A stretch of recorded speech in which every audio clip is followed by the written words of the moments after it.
Sir ಆ ಕಡೆ ಸ್ವಲ್ಪ ಸರ್ ಅಣ್ಣ ಸೈಡ್ ಇರೋ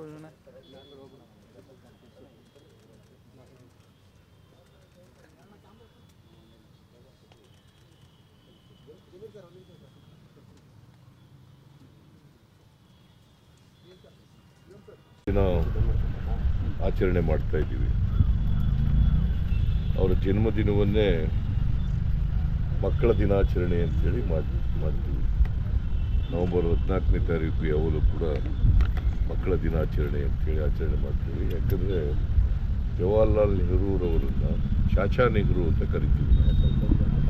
ಅವರಿಗೆ ಮಕ್ಕಳು ಕಂಡ್ರೆ ಭಾಳ ಪ್ರೀತಿ, ಅದಕ್ಕೋಸ್ಕರ ಅವರನ್ನು ಚಾಚಾ ನೆಹರು ಅಂತ ಕೂಡ ಕರಿತೀವಿ. ಇವತ್ತೇನಾದ್ರು ಆಧುನಿಕ ಭಾರತದ ಶಿಲ್ಪಿ ಯಾರಾದರೂ ಇದ್ದರೆ ಅದು ಜವಾಹರ್ಲಾಲ್ ನೆಹರು. ಯಾಕಂದರೆ ಈ ದೇಶಕ್ಕೆ ಸ್ವಾತಂತ್ರ್ಯ ಬಂದ ಮೇಲೆ ಮೊದಲನೇ ಪ್ರಧಾನಿಯಾದವರು ಜವಾಹರ್ಲಾಲ್ ನೆಹರು. ಅವರು ಸುಮಾರು 17 ವರ್ಷಗಳ ಕಾಲ ಈ ದೇಶದ ಪ್ರಧಾನಮಂತ್ರಿಯಾಗಿದ್ದರು. ಆ ಪ್ರಧಾನಮಂತ್ರಿಯಾಗಿದ್ದಾಗ ದೇಶದಲ್ಲಿ ಮಿಕ್ಸೆಡ್ ಎಕಾನಮಿ ಅಂತ ಬಂದಲ್ಲ, ಆ ಮಿಕ್ಸೆಡ್ ಎಕಾನಮಿ ಮಾಡಿದ್ರು ಅವರು. ಯಾಕಂದರೆ ಅವರು ಯಾವಾಗಲೂ ಕೂಡ ಈ ಸೋಷಲಿಸ್ಟ್ ಆಗಿದ್ದಂಥವ್ರು. ಅವರು ಒಬ್ಬ ಕಾಂಗ್ರೆಸ್ ಸೋಷಲಿಸ್ಟ್ ಮಾಡಲಿಕ್ಕೆ ಅವರು ಒಬ್ಬರು ರೂವಾರಿ.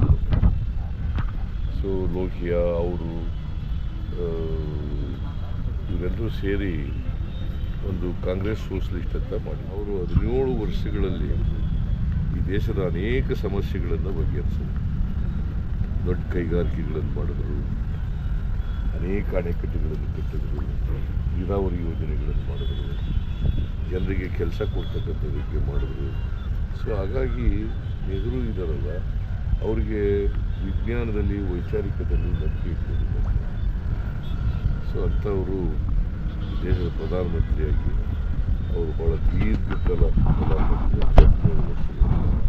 ಇಂದಿರಾ ಗಾಂಧಿ ಅವರು 16 ವರ್ಷ ಆಗಿದ್ದರು, ಇವರು 17 ವರ್ಷ. ಸೊ ಇವತ್ತಿನ ಆಧುನಿಕ ಭಾರತ ನಾವು ನೋಡಬೇಕಾದ್ರೆ ಅದಕ್ಕೆ ಇವರು ನೆಹರೂರವರ ಕೊಡುಗೆ ಅಪಾರವಾಗಿದೆ ಈ ದೇಶಕ್ಕೆ ಅಂತಕ್ಕಂಥದ್ದು ಹೇಳಲಿಕ್ಕೆ ಸಾಧ್ಯ ಇಲ್ಲ.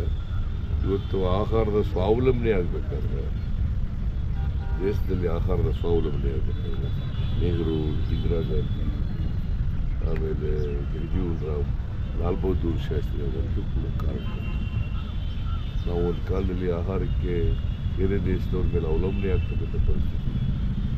ಇವತ್ತು ದೇಶದಲ್ಲಿ ಆಹಾರದ ಸ್ವಾವಲಂಬನೆ ಆಗಿದ್ದರೆ ನೆಹರು ಕೂಡ ಕಾರಣಕರ್ತರು ಅಂತಕ್ಕಂಥದ್ದು ಮರೀಲಿಕ್ಕೆ ಸಾಧ್ಯ. ದೊಡ್ಡ ಕೈಗಾರಿಕೆಗಳು ಮಾಡಿದ್ದಾರೆ, ಅಣೆಕಟ್ಟುಗಳನ್ನು ಕಟ್ಟಿದ್ದಾರೆ, ಹೆಚ್ಚು ಹಸಿರು ಕ್ರಾಂತಿ ಆದಮೇಲೆ ಸರ್ 3 ಕಡೆ ಬೈ ಎಲೆಕ್ಷನ್ ಆಗಿದೆ, ಹೇಗಿದೆ ಸರ್ ವಾತಾವರಣ? ನಮಗೆ ಇರ್ತಕ್ಕಂಥ ಮಾಹಿತಿ ಪ್ರಕಾರ 3 ಕಡೆ ಗೆಲ್ತೀವಿ. 3 ಕಡೆ ಕಾಂಗ್ರೆಸ್ 3 ಕಡೆ ಗೆಲ್ತೀವಿ. ಸರ್, ಇದು ಆಪರೇಷನ್ ಕಮಲದ ಬಗ್ಗೆ ವಿಜಯೇಂದ್ರ ಅವರು ತಾವು ತನಿಖೆ ಮಾಡಿ ಹೇಳಬೇಕು, ಜವಾಬ್ದಾರಿ ಕೊಡಲ್ಲಪ್ಪ. ವಿಜಯೇಂದ್ರ ಮೊನ್ನೆ ಬಂದಿರೋರು ಪಾಪ ಅವ್ರ ಬಗ್ಗೆ ಯಾಕೆ ಕೇಳ್ತೀವಿ? ನಮ್ಮ ದಾಖಲಾತಿ ಇಲ್ಲದೆ